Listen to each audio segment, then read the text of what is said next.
جس کا خیال بھی دماغ میں آئے گا وہ سامنے آ جائے گی چیز، اور محنت نہیں کرنی پڑے گی اس چیز کے لیے۔ یہ جزا دیتا ہے اللہ متقیوں کو، ان ڈرنے والوں کو جن کی روحیں پاکیزگی کی حالت میں ہیں، ان کی جسم بھی پاکیزہ تھا، ان کی روح بھی پاکیزہ تھی، کس لحاظ سے؟ بری بری سوچوں سے وہ آتی تھی انہیں، لیکن وہ کر نہیں گزرتے تھے، اس کے اوپر عمل نہیں کر دیتے تھے فوراً سے پہلے کہ ہاں مجھے یہ خیال آ گیا، اس نے میرے ساتھ یہ کیا، میں اس کو تو بتاؤں گا ذرا اس نے پنگا کس سے لیا، ٹھیک ہے؟ تو یہ والے سارے معاملات، اور اس کے علاوہ اپنے آپ کو بھی پاکیزہ رکھتے تھے، وہ پاکیزہ حالت میں بھی رہتے تھے، جسم بھی پاکیزہ تھا ان کا، یہ نہیں ہے کہ جسم کے اوپر گندگی لگی ہوئی ہے، جو اللہ تعالیٰ نے جس طرح پاک کرنے کا حکم دیا جسم کو، جسم کے جو مختلف حصوں میں بال ہوتے ہیں، یا پھر جس بھی طریقے سے اللہ تعالیٰ نے پاکیزگی کا حکم دیا جب ہماری بری حالت ہو، یعنی کہ ہم جو ہے وہ نجاست کی حالت میں کسی بھی اس طرح کی حالت میں جہاں پہ ہمیں غسل لینے کی ضرورت ہے، وہ فوراً سے پہلے غسل لیتے ہیں، پاکیزہ رہنا پسند کرتے ہیں، ان کا جسم بھی پاکیزہ ہوتا ہے، اور جسم کی وجہ سے پھر روح بھی آہستہ آہستہ پاکیزہ ہونے لگتی ہے۔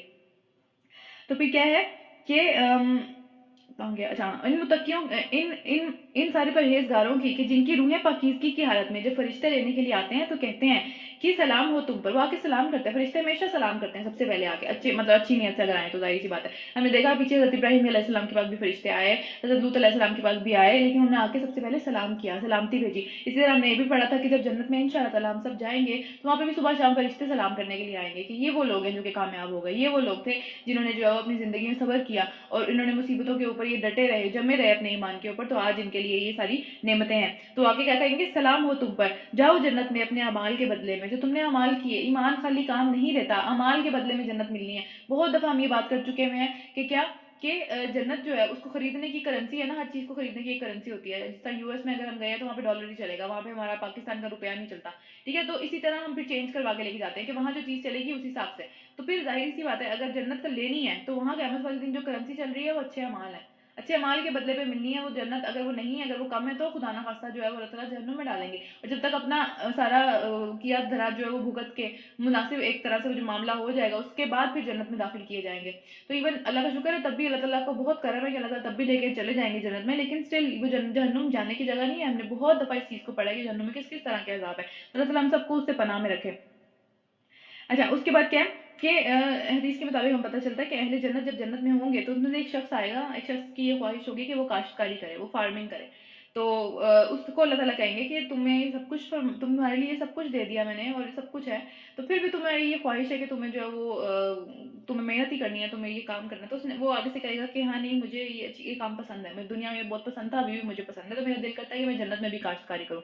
تو کیا ہوگا کہ اللہ تعالیٰ جو ہے وہ اس کو کہیں گے کہ ٹھیک ہے تم کرو، تو اب کیا ہوگا کہ وہ بیج ڈالے گا زمین میں اور پلک جھپکتے ہی وہ کھڑا ہو جائے گا سیدھا، اس میں سے پلک جھپکتے ہی جو ہے وہ کومپل نکل آئے گی، اور وہ کومپل بھی پلک جھپکتے ہی سیدھی کھڑی ہو جائے گی، اور پلک جھپکتے ہی وہ اس قابل ہو جائے گی کہ اس کو کاٹا جا سکے، یعنی کہ محنت نہیں ہے، انتظار نہیں ہے، مصیبتیں نہیں ہیں، مشکلات نہیں ہیں، ٹھیک ہے؟ جو چیز چاہیں گے وہ ملے گی، لیکن اس کے لیے انتظار، محنت، خون پسینہ یہ سب کچھ نہیں ہے، سب آسانی ہے۔ اس کے بعد کیا ہوگا کہ جب اس کو کاٹنے کے قابل ہو جائے گا تو اللہ تعالیٰ فرمائے گا اے ابن آدم، اے آدم کے بیٹے، یہ لیتے تجھے تو کوئی بھی چیز سیر نہیں کر سکتی، یعنی جنت کی نعمتیں پا کے بھی انسان کا یہ حال ہے کہ وہ کہتے ہیں مجھے بھی وہ بھی چیز چاہیے، وہ میرے پاس وہ نہیں ہے یہاں پہ، تو اللہ تعالیٰ وہ بھی دے دیں گے، لیکن اللہ تعالیٰ آگے سے کہیں گے، یعنی کہ دیکھیں کتنی خوبصورت پیاری سی بات ہے نا اللہ تعالیٰ کی، کہ اللہ تعالیٰ کہہ رہے ہیں کہ اے ابن آدم یہ لے، تجھے تو کوئی بھی چیز سیر نہیں کر سکتی، یعنی ہمارے اندر یہ چیز ہے، یہ جو ناشکری والی ہے نا، اس کو میں اپریشیٹ نہیں کر رہی کسی بھی طریقے سے کہ یہ ہونا چاہیے، لیکن بہرحال جنت میں پہنچ کے بھی ہر چیز ملے گی، کہنے کا یہ مطلب ہے ہر چیز انشاءاللہ تعالیٰ وہاں پہ ملے گی۔ اچھا، اور حدیث جو ہے اس سے ہمیں پتہ چلتا ہے کہ نبی صلی اللہ علیہ وسلم نے فرمایا کہ اگر کوئی گناہ گار آدمی ظاہر جب مرتا ہے، اس کو لمبی حدیث ہے یہ، ہم پہلے بھی اس کو کافی دفعہ اس کے ڈفرینٹ پارٹس کو ڈسکس کر چکے ہیں، ایک اور دفعہ آپ جو ہے وہ ایک اور پارٹ کو ڈسکس کریں گے کہ اگر جو شخص مرتا ہے اس کو گناہ گار آدمی ہوتا ہے تو مرنے والا ہو، گناہ گار ہو، تو فرشتے آگے کہتے ہیں کہ اے خبیث روح، اے گندی روح، نکل اس گندے جسم سے، یعنی جس کا جسم گندا ہے، جس کو اپنی پاکیزگی کا، اپنی صفائی کا، اپنے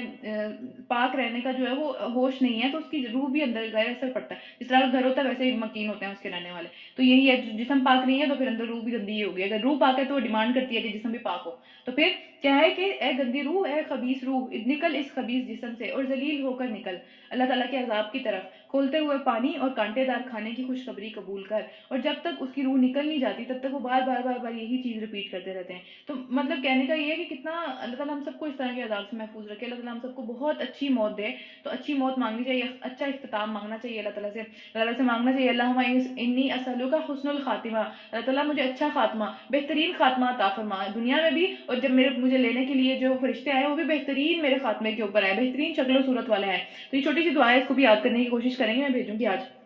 آگے چلتے ہیں. اے نبی صلی اللہ علیہ وسلم یہ لوگ جو انتظار کر رہے ہیں تو اس کے سوا آپ کس چیز کا انتظار کر رہے ہیں کہ جو فرشتے ہیں وہ آ ہی پہنچے. کیونکہ ہم پڑھ چکے ہیں فرشتے جب آتے ہیں تو وہ کس لیے آتے ہیں؟ وہ آتے ہیں اللہ تعالیٰ کا حکم لے کے, اللہ تعالیٰ کا فائنل ایک فیصلہ لے کے, جہاں پہ عذاب کا یا جو بھی ان کے ساتھ معاملہ ہونا ہوتا ہے اس کا فیصلہ ہو جاتا ہے. تو یا پھر تیرے رب کا فیصلہ صادر ہو ہی جائے. اس طرح کی ڈٹائی ان سے پہلے بھی بہت سے لوگ کر چکے ہوئے ہیں کہ ہم فرشتے دیکھ لیں گے, ہم عذاب دیکھ لیں گے تو ایمان لائیں گے. اللہ ان پر ظلم نہیں کیا اللہ تعالیٰ نے, بلکہ انہوں نے خود اپنے اوپر ظلم کیا. اللہ نے ان کو مہلت دی تھی, اللہ تعالیٰ نے ان کو ایک پوری مدت دی تھی جس کے اندر وہ سنبھل سکتے تھے. جو انہوں نے اپنے اوپر کیا, ان کے اعمال آخرکار ان کے اعمال نے ان کو گھیر لیا اور وہی چیز ان کے اوپر آ کر مسلط ہو گئی جس کا وہ مذاق اڑایا کرتے تھے, یعنی کہ عذاب. رکو نمبر 5, یہ مشرکین کہتے ہیں کہ اگر اللہ چاہتا تو نہ ہم اور نہ ہمارے باپ دادا اس کے سوا کسی اور کی عبادت کرتے اور اس کے حکم کے بغیر کسی چیز کو حرام ٹھہراتے. یہ آج ہم بھی سنتے ہیں نا, اللہ اگر چاہتا تو ہم بچ جاتے, اللہ چاہے گا تو میں نماز پڑھ لوں گی, اللہ چاہے گا تو میں قرآن بھی پڑھ لوں گی, اللہ ہی نہیں چاہتا. یعنی ہم اپنی نااہلی, اپنی کمزوری, اپنی سمجھ لے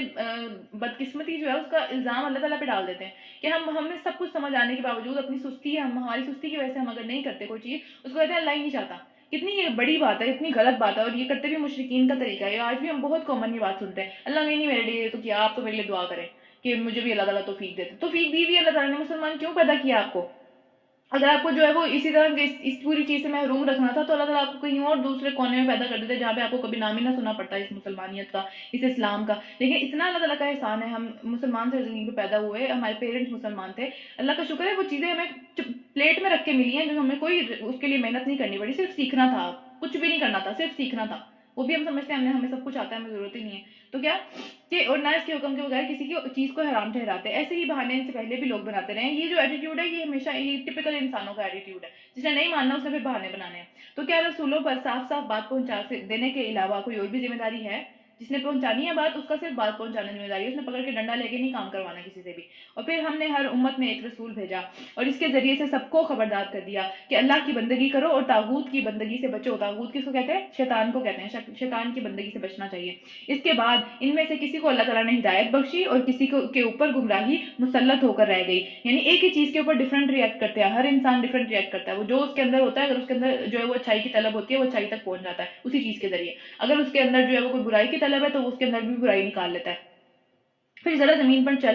میں چل پھر کر دیکھو, گھوم پھر کر دیکھو کہ جھٹلانے والوں کا کیا انجام ہو چکا ہے تم سے پہلے. اے نبی صلی اللہ علیہ وسلم, تمہیں چاہیے تم چاہے ان کی نصیحت کتنی, تم چاہے کتنی بھی خواہش ہو کہ سب کے سب لوگ ایمان لے آئے, ان سب کے پاس ہدایت آ جائے. کیونکہ ظاہر اللہ کا جو دین پھیلا رہا ہوتا ہے, یا اللہ تعالیٰ جس طرح نبی تھے ان کو کتنی محبت تھی سب سے کہ بس کوئی بھی جہنم میں نہ چلا جائے. اور اسی طرح ہمیں بھی ہونی چاہیے کہ ہم جو ہے وہ دوسروں کے جتنے مرضی اختلافات ہیں, جتنا مرضی وہ بندہ برا لگتا ہے, جو مرضی اس کی بات بری لگتی ہے, لیکن اسٹل ہماری ایک خواہش کم از کم یہ ہونی چاہیے کہ کسی طرح اس کو جہنم سے بچا لیں. کیونکہ وہ جگہ نہیں ہے جہاں پہ کوئی بھی چلا جائے, وہ اس قابل نہیں ہے جگہ کہ وہاں پہ جایا جائے. تو کتنا بھی بڑا ہمارا دشمن ہو, جس طرح نبی صلی اللہ علیہ وسلم تھے, کتنا بڑا ان کا جو ہے وہ دشمن تھا, وہ عبداللہ بن ابی جو کہ تھا منافقین کا سردار تھا وہ, لیکن اللہ تعالیٰ کے نبی کا کیا ایٹیٹیوڈ تھا اس کے ساتھ, کتنی محبت تھی اس بندے کے ساتھ بھی. تو پھر اس لیے اللہ تعالیٰ نبی صلی اللہ علیہ وسلم کو کہہ رہے ہیں کہ تم چاہے ان کی ہدایت کے لیے کتنی ہی خواہش کرو, مگر اللہ جس کو بھٹکا دیتا ہے پھر اسے ہدایت نہیں دیا کرتا. اللہ اصل میں بھٹکاتا بھی نہیں ہے, انسان خود جب اتنا دور نکل جاتا ہے تو پھر اس کے واپسی کے راستے بند ہو جاتے ہیں. تو وہی والی بات ہے. اور اس طرح کے لوگوں کا کوئی مددگار بھی نہیں ہوتا. یہ لوگ اللہ کے نام کی بڑی بڑی قسمیں کھا کر کہتے ہیں کہ اللہ کسی مرنے والے کو پھر سے زندہ کر کے نہیں اٹھائے گا. اتنی بڑی قسمیں اللہ کے نام کی کھا گئے, اللہ پہ ہی جھوٹ بول رہے ہیں کہ اللہ نہیں اٹھائے گا. اٹھائے گا کیوں نہیں؟ یہ تو ایک وعدہ ہے جسے پورا کرنا اللہ نے اپنے اوپر واجب کر لیا ہے. اللہ کر کے رہے گا یہ کام, یہ ہو کے رہے گا. ہر بندہ جو مرا ہے وہ زندہ کھڑا ہو جائے گا ہمارے سامنے, مگر اکثر لوگ نہیں جانتے. اور ایسا ہونا اس لیے ضروری ہے کہ اللہ ان کے سامنے اس حقیقت کو کھول دے جس کے بارے میں یہ اختلاف کر رہے ہیں, یعنی قیامت کے آنے کے بارے میں یا زندہ ہونے کے بارے میں اختلاف کر رہے ہیں نا. تو وہ جو دن ہے اس پہ تو ساری حقیقتیں کھل جائیں گی, سارے اختلافات ختم ہو جائیں گے. بہت ساری چیزوں کے اوپر جو ہم اختلاف کر رہے ہوتے ہیں, جیسے کہ آج مسلمانوں میں اختلاف ہے کہ بھئی ہاتھ یہاں ماننے ہیں, یہ چیز کرنی ہے, یہ چیز نہیں کرنی, اس کے اوپر بیٹھ کے ایک دوسرے کو کافر بھی کہتے رہتے ہیں, ہم ایک دوسرے کو پتہ نہیں کیا کیا کچھ کہتے رہتے ہیں. تو یہ سارے اختلافات اللہ تعالیٰ ہمارے اوپر کھول دیں گے قیامت والے دن, جس کی وجہ سے ہم اتنی مصیبتوں میں پڑ گئے. اختلافات ہو سکتے ہیں لیکن اس میں اتنا آگے نہیں چلے جانا چاہیے کہ انسان جو ہے وہ کسی کو کافر ہی کہہ دے, یا جو ہے وہ کہہ دے کہ اس کی مسجد میں میری نماز نہیں ہوگی, میری مسجد میں اس کی نماز نہیں ہوگی. بہت آگے کی چیز ہے. تو اس لیے مطلب اچھے طریقے سے اور اچھے اخلاق سے جو ہے وہ ہمیشہ رہنا چاہیے. اور منکرین حق انکار کرنے والوں کو یہ معلوم ہو جائے گا کہ وہ جھوٹے تھے. یہ اتنی بڑی باتیں نہیں تھی کہ آخرت تباہ کر لی جاتی اس کے اوپر. کسی کو کافر کہہ دینا وہ یہ بہت بڑی بات ہے، یہ چھوٹی سی بات نہیں ہے کہ آپ کسی کو بھی اوپر بھی کافر کا جو ہے وہ ایک فتویٰ لگا دیں کہ یہ کافر ہے اس کو مار دو. تو یہ ایسی کوئی بات نہیں ہے، یہ بہت بڑی بڑی باتیں ہیں. تو کیا کہ ان کو معلوم ہو جائے گا کہ وہ جھوٹے تھے. ہمیں کسی چیز کا ارادہ کیا ہے کہ اللہ تعالیٰ اپنے بارے میں کہہ رہے ہیں کہ ہم اگر کسی بھی چیز کا ارادہ کر لیں تو اسے کر کے ہی دم لیتے ہیں. اور کس طرح کرتے ہیں کہ اللہ تعالیٰ بس کہتے ہیں کن ہو جا اور وہ ہو جاتی ہے. اللہ تعالیٰ کے لیے کوئی کام مشکل نہیں ہے، اسے صرف مانگنا چاہیے. ہم مانگتے ہی نہیں ہیں، ہمیں لگتا ہے کتنا مشکل ہے، امپاسبل سی بات ہے، کیسے ہو جائے گا. اللہ کے لیے امپاسبل نہیں ہے، امپاسبل کا لفظ ہمارے لیے ہے. رکو نمبر 6، جو لوگ ظلم سہنے کے بعد اللہ کی خاطر گھر بار چھوڑ گئے اور ان کو ہم دنیا میں ہی اچھا ٹھکانہ دیں گے. یعنی کہ دیکھیں دنیا میں ہم کوئی بھی چیز اللہ کے لیے چھوڑتے ہیں، یہ تو گھر بار تو بہت بڑی بات ہے ظاہر ہے، لیکن اپنی کوئی بری عادت چھوڑ دیتے ہیں، اپنی کوئی بری چیز اللہ تعالیٰ کی راہ میں جو ہے وہ چھوڑ دیتے ہیں کہ بھائی نہیں یہ نہیں اب کرنا میں نے، ٹھیک ہے. یا اپنی کوئی سمجھ لیں اپنے اخلاق میں سے کوئی اچھی عادت اپنانے کی کوشش کرتے ہیں، بری عادتوں کو پیچھے چھوڑ کے آتے ہیں، تو اللہ اس کو اچھا ٹھکانہ دیتا ہے. اللہ بہت بڑی بڑھا کے وہ چیز واپس کرتا ہے. اللہ تعالیٰ بہت قدردان ہے، بہت احسان کرنے والا ہے. وہ جو چیز اس کو دی جاتی ہے اس کو کئی گنا بڑھا کے واپس کرتا ہے. وہ اس طرح واپس نہیں کرتا. یہ دینے والے کی شان ہے نا، دینے والا اپنی شان کے مطابق دیتا ہے ہمیشہ. تو اللہ کی تو شان بہت زیادہ ہے، تو اپنے مطابق دیتا ہے. اور آخرت کا اجر تو بہت ہی بڑا ہے. کاش کہ وہ جان لیتے کہ جنہوں نے صبر کیا اور یعنی کہ جو اپنے رب کے بھروسے پر کام کر رہے ہیں ان کے لیے بہت اچھا ٹھکانہ منتظر ہے. ان دنیا میں تو صبر کرنا کتنا مشکل لگتا ہے نا. یہ مصیبت آ گئی، اب اس نے یہ کہہ دیا، اب اس کی وہ والی بات بری لگ گئی، اب اس نے مجھے یہ کہہ دیا، میرے خاندان والوں کو یہ کہہ دیا. کتنا غصہ آتا ہے کہ بس اس کا منہ ہی توڑ دوں میں پکڑ کے. لیکن کیا کہ صبر جو کر لے گا اللہ تعالیٰ اس کو بہت اچھا جو ہے وہ ٹھکانہ دیں گے انشاءاللہ. پھر کیا کہ اے نبی صلی اللہ علیہ وآلہ وسلم، ہم نے تم سے پہلے بھی جب کبھی رسول بھیجے آدمی ہی بھیجے، عورتیں رسول بنا کے نہیں بھیجی گئی، اور یہاں نہ ہی فرشتے رسول بنا کے بھیجے گئے، نہ ہی کسی اور نسل میں سے رسول آئے. انسانوں کی نسل میں سے ہی آئے اور آدمی آئے جس کی طرف ہم وحی کیا کرتے تھے. ان کے پاس فرشتے آتے تھے. اور اہل علم سے پوچھ لو، یعنی دیکھیں اہل علم کو بھی پتا ہوتا ہے، جنہوں نے قرآن صحیح طریقے سے پڑھا ہوتا ہے نا ان کو پتا ہوتا ہے کیا ہوا تھا پیچھے. کیونکہ جن کو نہیں پتا ہوتا وہ اپنے ہی دماغ میں کچھ سوچتے رہتے ہیں کہ ہاں ایسا بھی ہوا ہوگا، ایسا ہو سکتا ہے، کیا ایسا ہو سکتا ہے. بہت ساری چیزیں وہ پھر اپنی طرف سے سوچتے ہیں. اہل علم سے پوچھ لو اگر تم لوگ خود نہیں جانتے، یعنی اگر نہیں پتا تو پوچھ لینے میں کوئی حرج نہیں ہے، کوئی چھوٹا نہیں ہو جاتا کچھ پوچھ لینے سے کسی سے، ٹھیک ہے. تو یہاں پہ اس چیز کو بھی، کیونکہ جب ہم پوچھیں گے نہیں، جب اپنے ہم سوالات کلیئر نہیں کریں گے تو ہم سیکھیں گے کیسے. پھر آگے پچھلے رسولوں کو بھی ہم نے روشن نشانیاں اور کتابیں دے کر بھیجا تھا، اور اب یہ ذکر ہم نے تم پر نازل کیا ہے تاکہ تم لوگوں کے سامنے اس تعلیم کو واضح طور پر بیان کر دو جو ان کے لیے اتاری گئی ہے. لوگوں کے لیے آیا یہ علم، یہ جو ہے وہ الماری میں رکھنے کے لیے نہیں آیا یا پھر مردے بخشوانے کے لیے نہیں آیا. لوگوں کی زندگیوں کی باتیں ہیں اس کے اندر، لوگوں کی زندگیوں کے لیے فائدے کی چیزیں ہیں. اگر ہم اپنی زندگی میں فائدہ چاہتے ہیں، اپنی زندگی اچھی طریقے سے گزارنا چاہتے ہیں، تو یہ ہر روز کا ساتھی ہے ہمارا قرآن. یہ صرف رمضان کا ساتھی نہیں ہے، یہ صرف جو ہے وہ الماری میں رکھنے کے لیے ایک اچھا سا خوبصورت سا غلاف میں سجا کے الماری میں رکھنے کے لیے نہیں ہے. یہ سیکھنے کے لیے ہے اور یہ سکھانے کے لیے ہے، اور تاکہ لوگ خود بھی غور و فکر کریں اور دوسروں کو بھی اس کی تلقین کریں کہ بھائی غور و فکر کرو. بہت ساری چیزیں اس میں ہمیں مل جاتی ہیں، ہر چیز بلکہ مل جاتی ہے. پھر آگے چلتے ہیں. اور وہ لوگ جو بری چالیں چل رہے ہیں اس بات سے بالکل ہی کیا بے خوف ہو گئے ہیں کہ اللہ ان کی زمین کو دھسا دے گا، کوئی ایسا عذاب ان کے اوپر آ جائے اور پھر ایسے گوشے سے، ایسے طرف سے، اس طرح سے ان کے اوپر عذاب لے آئے جدھر سے ان کو آنے کا وہم و گمان بھی نہ ہو، ان کو یقین ہی نہ ہو، ان کو سوچ بھی نہ سکتے ہو کہ یہاں سے ہم پہ کوئی مصیبت آ سکتی ہے، وہاں سے ان کے اوپر کوئی مصیبت آ جائے، یا اچانک چلتے پھرتے ان کو پکڑ لے، یا ایسی حالت میں ان کو پکڑے جبکہ انہیں خود آنے والی مصیبت کا کھٹکا لگا ہوا ہو اور وہ اس سے بچنے کی فکر میں چوکنے ہو. یعنی کہ چوکنے ہوں یا پھر اس کے لیے پوری تیاری کر کے بیٹھے ہوئے ہوں یا پھر بالکل ہی بے خبر ہو، جس حالت میں بھی ہو اللہ تعالیٰ کے لیے، اللہ تعالیٰ کا عذاب آنا ہے تو اس سے وہ ٹالا نہیں ٹل سکتا، چاہے پورے تیاری سے بیٹھے ہو چاہے وہ بالکل بے خوف بیٹھے ہوئے ہوں. اور جو کچھ بھی کرنا چاہے اور وہ جو کچھ بھی کرنا چاہے، یہ لوگ اس کو عاجز کرنے کی طاقت نہیں رکھتے اللہ تعالیٰ کو. حقیقت یہ ہے کہ تمہارا رب بڑا ہی نرم خو اور رحیم ہے، وہ معاف بھی کر دیتا ہے، وہ عذاب ٹال بھی دیتا ہے. معافی مانگ کے تو دیکھنی چاہیے، کم از کم اللہ کی طرف پلٹ کے تو دیکھنا چاہیے. اور کیا یہ لوگ اللہ کی پیدا ہوئی کسی بھی چیز کو نہیں دیکھتے کہ اس کا سایہ کس طرح دائیں اور بائیں گر گر کر اللہ کے حضور سجدہ کرتا ہے؟ کیا کبھی ہم سوچتے ہیں کہ یہ سایہ اللہ کو سجدہ کر رہا ہے؟ ہم تو دیکھتے ہیں جو سایہ اتنا لمبا سایہ ہے، چھوٹا سایہ، اس سایہ میں اللہ تعالیٰ نے کتنی ساری ایک سمجھ لیں اس کی نشانیاں کتنی ساری ہے کہ وہ سایہ، پہلی بات تو یہ ہمیں پتہ چلا کہ وہ اللہ کو سجدہ کر رہا ہوتا ہے، کبھی دائیں کبھی بائیں. سورج کے اوپر وہ تو ڈیپینڈ کرتا ہے نا، سورج اگر اس طرف ہوگا تو اس طرف پھر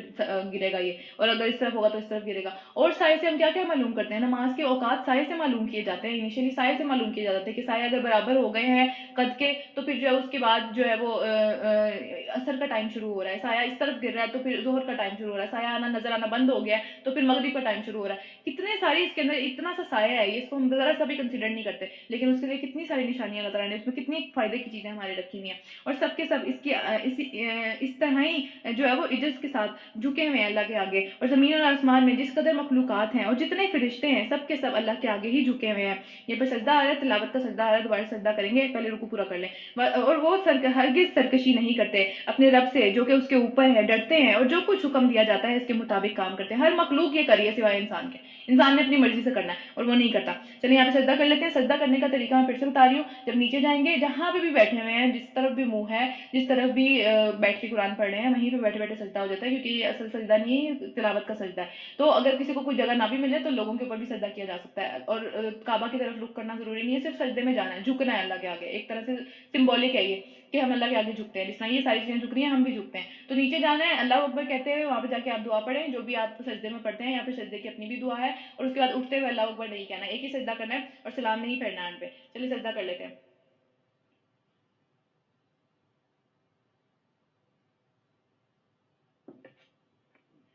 چلے جی رکو نمبر 7 سٹارٹ کرتے ہیں۔ اللہ کا فرمان ہے کہ دو خدا نہ بنا لو، یعنی اللہ تعالیٰ نے دو کی بھی اجازت نہیں دی، تو 3 4 5 6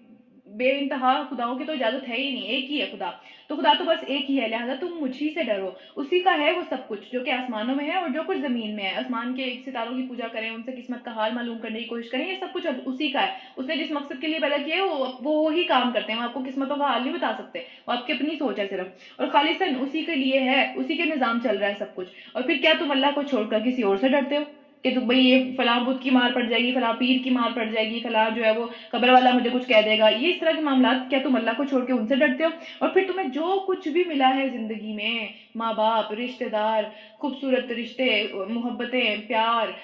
کپڑے، دولت، گھر، جو کچھ بھی اٹھا لیں، اولاد کو دیکھ لیں، وہ اللہ کا ہے، اللہ کی طرف سے دیا ہے۔ ہم کبھی سوچتے ہیں یہ ہر چیز اللہ تعالیٰ نے دی ہوئی ہے، اور لوگوں کو تو نہیں میری جیسی کوئی چیزیں دی، مجھے جو بہت ساری چیزیں ایسی ہیں جو صرف میرے پاس ہی ہیں، وہ ساری کی ساری چیزیں اللہ نے مجھے دی ہوئی ہیں، اللہ تعالیٰ کا انعام ہے وہ میری طرف۔ کیا کبھی میں نے شکر ادا کیا؟ کبھی میں نے سوچا اس چیز کو کہ یہ سب چیزیں اللہ نے دی ہوئی ہیں؟ ہم لوگوں کو تو دیکھ لیتے ہیں کہ ہاں اس نے دیا، اس نے دیا، اس نے دیا، جو اللہ اصل میں پیچھے سے اللہ ہمارے پاس جو چیزیں بھیجتا چلا جا رہا ہے، ہم اللہ کا تو کبھی بھی شکر نہیں ادا کرتے، اللہ کا کریڈٹ کسی اور کو دے دیتے ہیں کہ اس ڈاکٹر کی وجہ سے جو ہے اس کی دوائی کی وجہ سے مجھے آرام آ گیا، اللہ نے آرام دیا تھا، وہ دوائی آپ 10 دفعہ اور دفعہ کھا لیتے، اللہ نہ آرام دیتا کیا کیا کیا کر لیتے؟ وہ ڈاکٹر کس کام آ جاتا؟ کیا وہ سب کو شفا دے دیتا ہے؟ اللہ دیتا ہے سب کو شفا، تو اللہ کا کریڈٹ ہم مار دیتے ہیں، دوسروں کو کریڈٹ دے دینا شروع کر دیتے ہیں۔ پھر جب کوئی سخت وقت تمہارے اوپر آتا ہے تو تم چیخو پکار کرتے ہوئے اللہ کی طرف دوڑتے ہو کہ اللہ بچا لے، اللہ اس چیز سے بچا لے، مگر جب اللہ اس وقت کو ٹال دیتا ہے اور تم میں سے ایک گروہ اپنے رب کے ساتھ دوسروں کو بھی اس مہربانی کے شکریہ میں شریک کرنے لگتے ہیں، وہی والی بات ہے نا،